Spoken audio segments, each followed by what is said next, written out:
اعوذ باللہ من الشیطان الرجیم بسم اللہ الرحمن الرحیم الحمد للہ رب العالمین والصلاة والسلام علی محمد وآلہ الطاہرین واللعنۃ علی اعدائہم اجمعین اما بعد. ناظرین کرام، السلام علیکم ورحمۃ اللہ وبرکاتہ. سب سے پہلے ہم اپنے وقت کے امام زمانہ عجل اللہ تعالیٰ فرجہ الشریف کی خدمت میں، اور اس کے بعد تمام مراجع الزام اور علماء کرام، اور اس کے بعد آپ تمام مومنین کی خدمت میں امام المتقین، حلال مشاکل، مظہر العجائب، امیر المومنین علی ابن ابی طالب علیہ السلام کی شہادت کے حوالے سے تعزیت پیش کرتے ہیں. اما بعد، ہم نہایت ہی ممنون اور مشکور ہیں تنظیم اصغریہ علم و عمل پاکستان کہ جنہوں نے اس پر آشوب دور میں یہ مشن، یہ بیڑا اٹھایا کہ وہ ترویج دین حق کا اور تعلیمات اہل بیت عام کر رہے ہیں. ہمارا جو موضوع ہے وہ ہے نوجوان میں کامیابی کے راز. نوجوان کامیابی کے راز ہیں کہ جن پر عمل کر کر ایک نوجوان کامیاب ہو سکتا ہے. تو آئیے اس موضوع کی ابتدا کرتے ہیں. سب سے پہلے ہم یہاں پہ سوال کریں گے کہ اس موضوع کا، ہر موضوع کا کوئی نہ کوئی فائدہ ہوا کرتا ہے. اس موضوع کا آخر فائدہ کیا ہے کہ جس کو ہم بحث کر رہے ہیں؟ نوجوانی میں کامیابی کے راز. دیکھیے، ایک معاشرہ اور ایک مستحکم معاشرہ اور ایک کامیاب معاشرہ اسی وقت وجود میں آ سکتا ہے کہ جب اس معاشرے کا ایک اہم رول جوان کامیاب ہو. اگر اس معاشرے کا جوان کامیاب ہوگا تو وہ معاشرہ ترقی کرے گا، اور نہ صرف ترقی کرے گا بلکہ وہ کامیابی کی منازل کو بھی طے کرے گا. اسی کے برعکس، اگر کسی معاشرے کا نوجوان کامیاب نہیں ہے تو وہ معاشرہ کبھی بھی کامیابی حاصل نہیں کر سکتا، پستی اور ذلت کے دلدل میں پھنسا رہے گا. اور نہ صرف معاشرہ بلکہ وہ خود نوجوان بھی کامیاب نہیں ہو سکتا. تو اس موضوع کا جو فائدہ ہے وہ یہ ہے کہ ایک تو معاشرہ کامیاب ہوتا ہے نوجوان کی کامیاب ہونے سے، اس لیے کہ معاشرے کا ایک اہم حصہ ہے وہ ہے نوجوان. اور اگر نوجوان کامیاب نہیں ہوگا تو معاشرہ کامیاب نہیں ہوگا. تو یہ ہمارے موضوع کا فائدہ ہے کہ اگر ہم اس موضوع کو بیان کرتے ہیں تو نہ صرف ایک نوجوان کامیاب ہوتا ہے اپنی زندگی میں، کامیابی کے منازل و مراتب کو طے کرتا ہے، بلکہ اس نوجوان کے ذریعے سے ایک معاشرہ کامیابی کی منزل کو طے کرتا ہے. اس کے بعد ہم یہاں پر، اس سے پہلے کہ اپنے موضوع میں داخل ہوں، ایک پیٹرن، ایک خاکہ آپ کی خدمت پیش کریں گے کہ آیا ہمارا جو گفتگو کا طرز طریقہ ہوگا وہ کیا ہوگا. ابھی ہم اپنی اصل موضوع میں داخل نہیں ہو رہے. موضوع کیا ہے وہ آپ کو بتلا دیا کہ نوجوانی میں کامیابی کے راز. اب اس سے پہلے کہ اس اہم اور مہم موضوع میں داخل ہوں، ہم کچھ طریقوں کو، کچھ چیزوں کو بتلا دیں کہ ہمارا جو یہ موضوع ہے اس کو ہم کس طرح سے زیر بحث لائیں گے. تو پہلی بات ہم نے بیان کر دی کہ اس موضوع کا فائدہ کیا ہے. اس لیے کہ انسان اسی وقت موضوع کو ڈسکس کرتا ہے کہ جب اس کو کوئی فائدہ ہو، تو ہم نے فائدہ بیان کر دیا کہ اگر نوجوان کامیاب ہوگا تو ایک معاشرہ کامیاب ہوگا، جب معاشرہ کامیاب ہوگا تو قوم مضبوط ہوگی، اور جب قوم مضبوط ہوگی تو وہ ترقی کے مراتب کو طے کرے گی۔ اب آتا ہے سوال کہ کامیابی کا ترازو پلڑا کیا ہے، یعنی ہم کس چیز میں رکھ کر، یا وہ کیا میزان ہے کہ جس کے ذریعے سے ہم کہیں گے کہ یہ کامیاب ہے اور یہ کامیاب نہیں۔ اگر میں اپنی بات کروں یا اپنی رائے دوں تو ممکن ہے کہ کہیں نہ کہیں میری رائے میں خطا ہو، اس لیے کہ میں انسان ہوں، معصوم نہیں ہوں، خطاؤں کا پتلا۔ اسی طرح سے ہم اگر ایک ایسے شخص کی طرف رجوع کریں اور اس سے پوچھے کامیابی کے راز کیا ہیں، کہ جس نے دنیاوی علوم میں کسی حد تک مہارت حاصل رکھی ہو اور وہ صاحب نظر ہو، لیکن کہیں نہ کہیں وہ بھی خطا کر جائے گا، اس لیے کہ اگر ہم اپنے درمیان کامیابی کے رازوں کے معیار کو دیکھتے ہیں تو ہر کسی کا معیار الگ ہے۔ کوئی کہتا ہے کہ روپے اور پیسے جمع کر لیں تو یہ کامیابی ہے، کوئی کہتا ہے کہ شہرت کو حاصل کر لیں تو یہ کامیابی ہے، کوئی کچھ کہتا ہے، کوئی کچھ کہتا ہے، یعنی جتنے لوگ ہوں گے اتنے ہی کامیابی کے راز مختلف ہوتے جائیں گے۔ تو کیوں نہ ہم ایسی ہستی کی طرف رجوع کریں کہ جو خود بھی کامیاب ہے، زندگی کے ہر میدان میں کامیاب ہے، اور وہ معصوم بھی ہو، تو یقیناً ہماری بات آپ پر واضح ہو گئی ہوگی کہ ہمارا جو معیار ہوگا، کہ جس پر ہم پرکھیں گے، ہمارا جو میزان ہوگا کامیابی کا، وہ ہے آئمہ علیہم السلام۔ یعنی ہم یہ دیکھیں گے کہ نوجوانی میں کامیابی کے راز آئمہ علیہم السلام کی احادیث کی روشنی میں، یعنی ہمارا جو موضوع ہوگا وہ زیر بحث ہوگا آئمہ علیہم السلام کی احادیث و روایت کی روشنی میں۔ یہاں پہ ہم کسی بھی فلسفی کا اور کسی بھی ایک عام شخص کا قول نقل نہیں کریں گے، اس لیے کہ وہ خطاؤں کا پتلا ہے اور وہ حجت نہیں ہے۔ تو دو بات ہم نے بیان کر دی، ایک تو اس موضوع کی اہمیت، اور دوسرا کامیابی کے جو راز ہے وہ میزان ہم جو رکھیں گے، جس پر ہم تول کر بتائیں گے کہ یہ کامیاب ہے یا نہیں، وہ آئمہ علیہ السلام کی احادیث مبارک ہے۔ تیسری بات جو ہم آپ سے کرنا چاہتے ہیں اپنے اس گفتگو کی ابتدا میں مقدمتاً، وہ یہ کہ جو ہمارا موضوع ہے ہم دو چیزوں میں تقسیم کریں گے۔ یہ ہمارا موضوع ہے، اب ہم اس کو دو چیزوں میں تقسیم کر دیں گے۔ پہلا ہمارا موضوع تقسیم ہوگا مثبت پہلو کی جانب، دوسرا ہمارا یہ موضوع ہمارا دوسری جو جہت کی طرف تقسیم ہوگا وہ ہے منفی پہلو کی جانب۔ اب یہ مثبت پہلو کیا ہے، یہ منفی پہلو کیا ہے، اس کو بتلاتے ہیں مثال کے ذریعے سے۔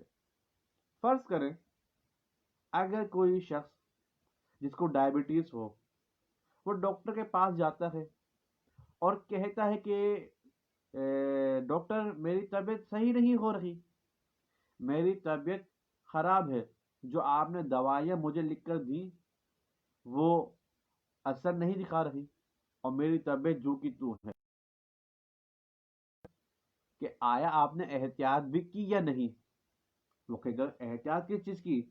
آپ دوائی دیتے گئے، میں کھاتا گیا، آپ دوائی دیا، یعنی احتیاط نہیں کی، جو میٹھا اسے منع تھا اس میٹھے سے اپنے آپ کو روکا نہیں، تو نتیجن اگرچہ وہ دوائی کھا رہا تھا لیکن اسے شفا نہیں ملی۔ اسی طرح سے ہم اپنے موضوع میں صرف کامیابی کے رازوں کو ذکر نہیں کریں گے، یہ نہیں کہیں گے کہ یہ کامیابی کے راز ہیں، یہ کامیابی کے راز ہیں، یہ کامیابی کے راز ہیں، بلکہ ان پہلو کو بھی ذکر کریں گے کہ جو کامیاب ہونے میں رکاوٹ بنتے ہیں۔ تو اس طرح ہمارا جو موضوع ہے نوجوانی میں کامیابی کے راز آئمہ علیہ السلام کی احادیث اور روایت کی روشنی میں، یہ تقسیم ہوگا دو چیزوں کی جانب. پہلی چیز کہ کیا کرنا ہے، دوسری چیز کیا نہیں کرنا. کن باتوں پر عمل کر کر ایک نوجوان کامیاب ہو سکتا ہے، دنیا میں بھی، آخرت میں بھی، انفرادی حوالے سے بھی، اجتماعی حوالے سے بھی، اور کن چیزوں سے اپنے آپ کو بچا کر نہ کر کر کامیاب ہو سکتا ہے. ایک ہمارا یہ پیٹرن ہوگا اس گفتگو میں.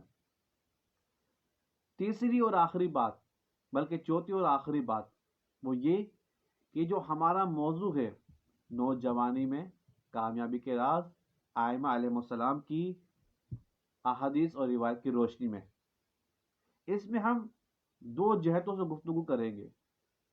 پہلی جہت عمومی اعتبار سے، دوسری جہت خصوصی اعتبار سے. یہ ساری باتیں ہم اس لیے کر رہے ہیں آج کی نشست میں کہ جو یہ مہم اور اہم موضوع ہے یہ آنے والے وقتوں پر آپ پہ واضح ہو اور پتہ ہو کہ ہمارے گفتگو کرنے کا جو پیٹرن اور طریقہ کار ہے وہ کیا ہے. تو ہمارا جو موضوع ہے یہ دو جہتوں سے ہم اس کو ڈسکس کریں گے. پہلی جہت ہوگی عمومی اعتبار سے اور دوسری جہت ہوگی ہماری خصوصی اعتبار سے. اب یہ عمومی اعتبار کیا ہے اور یہ خصوصی اعتبار کیا ہے اس کو بھی بیان فرما دیں. دیکھیے قرآن مجید میں آیا انما ہر کوئی واقف ہے، ہر کوئی جانتا ہے کہ یہ آیا انما، یہ آیا تطہیر جو نازل ہوئی ہے وہ پنجتن پاک کی شان میں نازل ہوئی ہے. اور اس پنجتن پاک میں مولا حسین علیہ السلام کا مولا حسین علیہ السلام کی ذات مبارک ایک جز ہے. یعنی 5 ہستیوں میں ایک ہستی مولا حسین علیہ السلام ہے. یعنی جب ہم کبھی مولا حسین علیہ السلام کی فضیلت کو بیان فرماتے ہیں، بیان کرتے ہیں تو آیت تطہیر پڑھتے ہیں، لیکن آیت تطہیر میں مولا حسین اعتبار سے ہے. کیا مطلب؟ یعنی مولا حسین کے علاوہ بھی اور افراد شامل ہیں. تو جب ہم آیت یا روایت یا حدیث بیان موضوع کے متعلق تو کبھی عمومی اعتبار سے ہوگی. کیا مطلب؟ اس میں جوان بھی شامل ہوگا، اس میں بزرگ بھی شامل ہوں گے، اس میں بچہ بھی شامل ہوگا، اس میں مرد بھی شامل ہوگا، اس میں عورت بھی شامل ہوگی.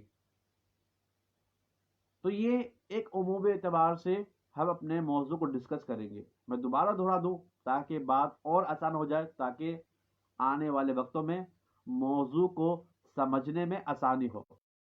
عمومی اعتبار سے کیا مطلب؟ یعنی جب ہم ایک حدیث یا روایت نوجوان کے متعلق کہ اس کو کیا کرنا چاہیے اور کیا نہیں کرنا چاہیے، تو اس حدیث میں نوجوان بھی مخاطب ہوگا اور نوجوان کے علاوہ دیگر افراد، بزرگ اور بچے، خواتین، مرد بھی شامل. یہ ہوا عمومی اعتبار سے. اب خصوصی اعتبار سے کیا ہے؟ خصوصی اعتبار سے فرض کیجئے قرآن کی آیت ہے کہ اے ایمان لانے والو تقوی اختیار کرو، نماز پڑھو، زکوٰۃ دو اور رکوع کرنے والوں کے ساتھ شامل ہو جاؤ. یا آیت غدیر لے لیں تو یہ آیت غدیر یا یہ جو آیت جس کی تلاوت کی کہ رکوع کرنے والے ساتھ ہو جاؤ، یہ خاص ہے مولا علی علیہ السلام کی ذات مبارک سے. تو ہم کبھی جو حدیث یا روایت بیان کریں گے وہ خاص ہوگی صرف اور صرف نوجوان سے. یعنی جب آئمہ کچھ کہیں گے تو اس وقت صرف اور صرف جو مخاطب ہوگا وہ صرف نوجوان ہوگا. تو ہمارا جو موضوع ہوگا تو ڈسکس ہوگا. ایک دفعہ ہم ایسی حدیث بیان کریں گے جس میں نوجوان بھی ہوگا اور نوجوان کے علاوہ بھی افراد ہوں گے، اور ایک دفعہ ہم ایسی حدیث اور روایت پیش کریں گے جس میں نوجوان ہی مراد ہوگا. یہ کیوں؟ اس لیے ہم نے آپ کو بتلا دیا کہ ایسا نہ ہو ہم اپنا موضوع کو شروع کریں، اسٹارٹ کریں، آغاز کریں اور ایک ایسی حدیث لے کے آئے جس میں نوجوان بھی مراد ہو، نوجوان کے علاوہ بھی مراد ہو. موضوع پر فٹ نہیں آتی، اس لیے کہ یہاں پہ نوجوان بھی مراد ہے اور غیر نوجوان بھی مراد ہے. تو ہم نے اپنے موضوع کی کہ ہماری جو گفتگو ہے وہ دو اعتبار سے، خصوصی اعتبار سے. ہم نے اپنے پیٹرن کو ایک دفعہ دوبارہ دہرا دوں تاکہ ہم اپنے اصل موضوع میں داخل ہو سکیں. ہم نے بتلایا کہ ہمارا جو موضوع ہے اس کا فائدہ کیا ہے، ہم نے بتلایا کہ جو ہمارا موضوع اس کا میزان کیا ہے، کس پرکھیں گے ہم جوان کامیاب ہے یا نہیں۔ تیسرا ہم نے بتلایا کہ ہمارا جو موضوع ہے وہ دو جہتوں کا، اس کی دو تقسیم ہے، ایک پازیٹیو ہے، ایک نگیٹو حوالے سے کہ کیا نہیں کرنا، اور چوتھا جو ہمارا موضوع ہے کہ جو ہمارا پیٹرن ہے وہ یہ ہے، ہمارے موضوع کا جو چوتھا پیٹرن ہے وہ یہ ہے کہ جو ہمارا موضوع ہے وہ عمومی اعتبار سے بھی ہو سکتا ہے، روایت جو ہم بیان کریں گے عمومی اعتبار سے بھی ہو سکتی ہے اور خصوصی اعتبار سے بھی ہو سکتی ہے۔ اب اپنے وقت کو بغیر کسی چیزوں میں لگائے ڈائریکٹ ہم اپنے اصل موضوع میں داخل ہوتے ہیں۔ دیکھیے، ایک نوجوان جو معاشرے کا ایک اہم حصہ ہے، اور یہ وہ عمر ہوتی ہے انسان کی کہ جس میں انسان کو کچھ کر دکھانے کا جذبہ ہوتا ہے، جس ایج میں انسان کے اندر جان ہوتی ہے اور اس کے اندر ایک ایسی خصلت ہوتی ہے کہ وہ کسی کے آگے سر تسلیم خم نہیں کرتا اور کسی کی بات بہت جلدی نہیں مانتا۔ دوسرے اعتبار سے اگر ہم کہیں تو ہوگا کہ اس ہے کہ میں کچھ ہوں، اور وہ اپنے سر کو کسی کے آگے تسلیم خم نہیں کرتا۔ بس اسی بات کو مد نظر رکھتے ہوئے ہمیں ائمہ علیہ السلام کی متعدد احادیث ملتی ہے جس کا مفہومی ترجمہ یہ ہے کہ اللہ تعالی کو ایک نوجوان کی عبادت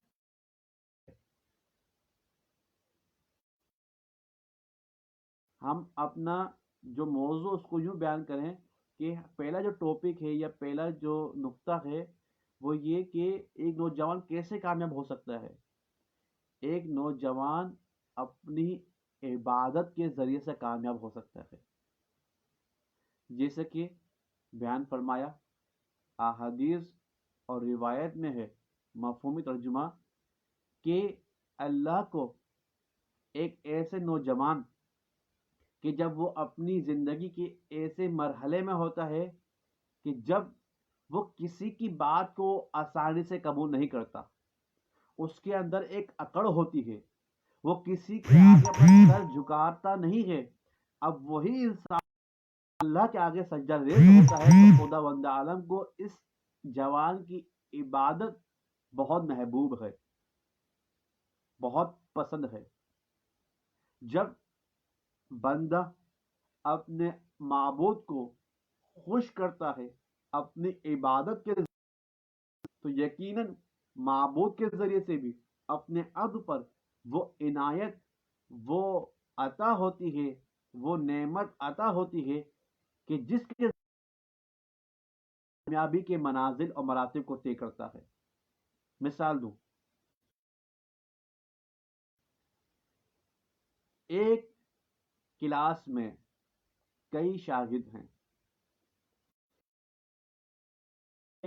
ان تمام شاگردوں میں کہ جو اپنے استاد سے بہت قریب ہے، یعنی ہر حوالے وہ اپنے استاد کو خوش کرنے میں لگا رہتا ہے، جو کام دیا جائے وہ وقت پہ کرتا ہے اور جن باتوں کو روکا جائے رک جاتا ہے، یعنی اپنے استاد کا تابعدار فرما بردار ہے۔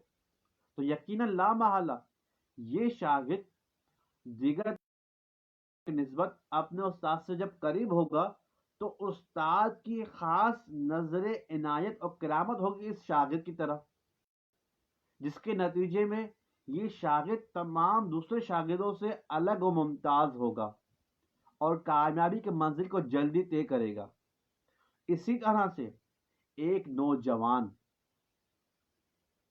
جو اپنے رب کو اپنی عبادت کے ذریعے سے، اور وہ عبادت کہ جس کے بارے میں معصوم فرماتے ہیں کہ نوجوانی کی عبادت اللہ کو بہت پسند ہے، اس عبادت کے ذریعے سے جب اپنے اللہ کو خوش کرے گا تو یقیناً اللہ کی خاص نظر کرم اس بندے پر ہوگی، اور جب اپنے اس بندے پر نظر کرم ہوگی تو یقیناً وہ بندہ کامیابی کے منازل کو طے کرے گا، وہ دیگر نوجوانوں سے الگ نظر آئے گا، جلدی اپنے مقصد کو پہنچے گا۔ تو پہلا جو کامیابی کے راز وہ ہے تقوی الہی، وہ ہے عبادت الہی۔ ہم ہر اس بات پر عمل کریں، ہر اس حدیث روایت پر عمل کریں جو ہمیں اپنے ائمہ السلام سے ملی ہے، کہ ہم اپنے اللہ سے قریب ہوں، اپنے اللہ کی خوشی کریں تاکہ ہم کامیاب ہو سکیں۔ اب آتے ہیں نقطے کی جانب، دوسرے پوائنٹ کی جانب، اور اس پوائنٹ کو سمجھانے کے لیے ایک چھوٹا سا دیکھیے، جب معاشرہ وجود میں آتا ہے تو اس معاشرے میں ہر طرح کے لوگ پائے جاتے ہیں، اچھے لوگ، برے لوگ، نیک مقاصد رکھنے والے لوگ اور برے مقاصد رکھنے والے لوگ۔ برے مقاصد وہ معاشرے میں ایسے فرد پر حملہ کرتے ہیں، اٹیک کرتے ہیں، فکری حوالے سے، عملی حوالے سے، معاشی حوالے سے، ہر حوالے سے، کہ جو اس معاشرے کا اہم حصہ ہو۔ اور یقیناً ایک نوجوان کسی بھی معاشرے کا، چاہے وہ معاشرہ چھوٹا ہو، بڑا ہو، سیاسی ہو، مذہبی ہو، ایک اہم رول پلے کرتا ہے۔ ایک نوجوان، ایک جوان، چاہے وہ کسی بھی معاشرے کا ہو، وہ ریڑھ کی ہڈی رکھتا ہے اس معاشرے کی اتار اور چڑھاؤ میں۔ تو ہم نے بیان فرمایا کہ معاشرے میں ہر طرح کے لوگ ہوتے ہیں، اچھے لوگ، برے لوگ، اور جو برے لوگ ہوتے ہیں کہ جن کا برا مقصد ہوتا ہے وہ نوجوان پر فکری حملہ کرتے ہیں کہ اس کو فکری حوالے سے مفلوج کر دیا جائے تاکہ وہ اس معاشرے میں ناسور ثابت ہو، وہ معاشرے کے کسی بھی کام نہ آ سکے۔ تو اسی بات کو سمجھانے کے لیے مولا متقیان امیر المومنین جناب علی کتاب نہج البلاغہ میں ارشاد فرماتے ہیں کہ کن فی الفتنۃ کابن اللبون، کہ ہمارے چاہنے والوں، اور جیسے کہ ہم نے فرمایا تھا کہ ہمارا جو موضوع ہے وہ عمومی اعتبار سے بھی ڈسکس ہوگا، تو یہ عمومی اعتبار سے ہے کہ جس میں کئی افراد ہیں، ان افراد میں ایک فرد ہے نوجوان۔ تو مولا فرما رہے ہیں کہ اے نوجوان، اے میرے چاہنے والوں، فتنے کے زمانے میں اس طرح سے ہو جاؤ جس طرح سے ایک ابن لبون ہوتا ہے۔ یہ ابن لبون کیا ہوتا ہے؟ خود مولا فرماتے ہیں کہ ابن لبون وہ ہوتا ہے کہ لا زہارن فایرکب، لا زہارن، کہ یہ اپنے اوپر سواری کے قابل نہیں ہوتا، لا زرع فیحلب، اور نہ ہی اس سے دودھ لیا جاتا ہے۔ یعنی امام فرمانا چاہ رہا ہے فتنے کے زمانے میں جب فتنہ پروری ہو، اس طرح سے ہو جاؤ بری طاقتوں کے ہتھ کنڈے میں اور پروپیگنڈے میں۔ یعنی ابن لبون ایک اونٹنی کا ایسا بچہ ہوتا ہے تقریباً 2 سال کے آس پاس کا، کہ نہ اس کے تھن ہوتے ہیں کہ اس سے دودھ حاصل کیا جائے، اور نہ وہ سواری کے قابل ہوتا ہے، تو اس کا جو مالک ہوتا ہے وہ اس کو چھوڑ دیتا ہے کہ یہ کام کا نہیں ہے۔ اسی طرح سے امام فرمانا چاہ رہے ہیں اے نوجوان، تم فتنہ کے زمانے میں اس طرح سے ہو جاؤ جیسے ایک اونٹنی کا بچہ ہوتا ہے کہ دھونے کے کام آتا ہے نہ وہ سواری کے کام آتا ہے، اس لیے کہ ہوتا یہ ہے، دیکھنے میں یہ آیا ہے کہ موجودہ دور میں ہمارے نوجوان کو اس طرح سے فکری حوالے سے مفلوج کر اور اس کے کم علمی سے غلط فائدہ اٹھا کر اس کو غلط راہ میں گامزن کر دیا جاتا ہے، غلط کاموں میں کر دیا جاتا ہے، اور اس کو غلط کاموں میں استعمال کیا جاتا ہے، جس سے نہ صرف وہ نوجوان خراب ہوتا ہے بلکہ اس نوجوان کی وجہ سے ایک معاشرے پہ برا اثر پڑتا ہے۔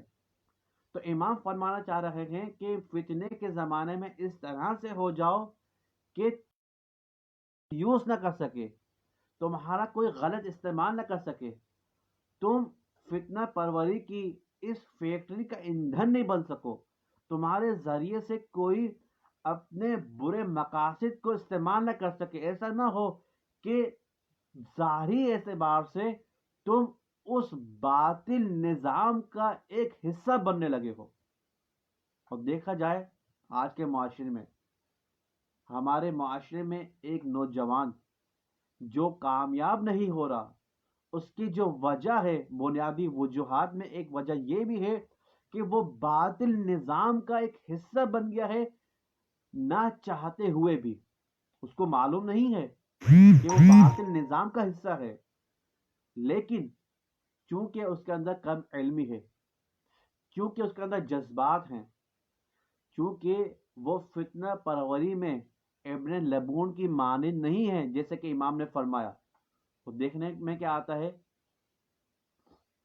کہ وہ باطل نظام کا ایک حصہ بن جاتا ہے، اور اس کے ذریعے سے، اس نوجوان کے ذریعے سے، جس کے ذریعے سے معاشرے کو ترقی کرنی تھی، معاشرے کو کامیابی کے مناظر کو طے کرنا تھا، اب وہی معاشرہ پستی در پستی جاتا رہا ہے۔ اور اگر ہم اپنے مکتب فقہ جعفریہ میں دیکھیں، بہت سے ہمارے نوجوان بھائی ایسے دکھیں گے کہ جو کم علمی کی بنیاد پر، جو جذبات کی بنیاد پر، جو بغیر کچھ سوچ سمجھے تعلیمات اہل بیت سے دور رہنے کی بنیاد پر باطل نظام کا ایک حصہ بن جاتے ہیں، جس کے نتیجے میں قوم اور ملت کو پشیماندگی کا سامنا کرنا پڑتا ہے۔ آپ سے اجازت لیں گے، ہم نے آپ کی خدمت میں آج دو باتوں کو بیان فرمایا۔ ایک نوجوان کیسے کامیاب ہو سکتا ہے وہ بتلایا عبادت کے ذریعے سے، اور ایک نوجوان کیا نہ کر کے کامیاب ہو سکتا ہے وہ بھی آپ کی خدمت میں ہم نے بیان فرمایا۔ انشاءاللہ اگلی قسط میں ہم کچھ اور احادیث، روایت اور آیات کو بیان فرمائیں گے کہ ایک نوجوان کی کامیابی کی راز کیا ہے، احادیث، روایت اور آیت کی روشنی میں۔ تب تک کے لیے اجازت